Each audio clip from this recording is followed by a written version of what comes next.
Si on avait une exploitation avec un modèle qui ressemble à celui des États-Unis en termes de gaz de schiste, ça serait un puits tous les kilomètres, 1,5 km. Donc imaginez le paysage ici hérissé de puits de gaz de schiste.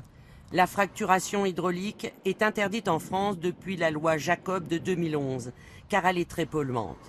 Elle consiste à fracturer la roche-mère à 3000 mètres de profondeur en injectant à forte pression de grandes quantités d'eau mélangée à du sable et des additifs chimiques.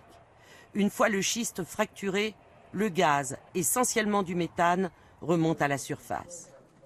Aux États-Unis, cette technique s'est répandue depuis le début des années 2000. Les puits se multiplient, défigurant le paysage comme ici dans le Dakota. Les ennuis aussi se multiplient.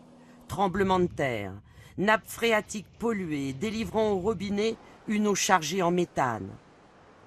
Éruption cutanée. La liste des substances toxiques remontées des sous-sols a de quoi effrayer. Arsenic, benzène, plomb, acide sulfurique. Nous avons observé des cas sérieux d'asthme, de maladies respiratoires, de nausées, de vomissements, des problèmes de peau et des dépressions. Nous sommes désormais certains que ceux qui vivent à proximité des sites auront des problèmes de santé à court ou à long terme.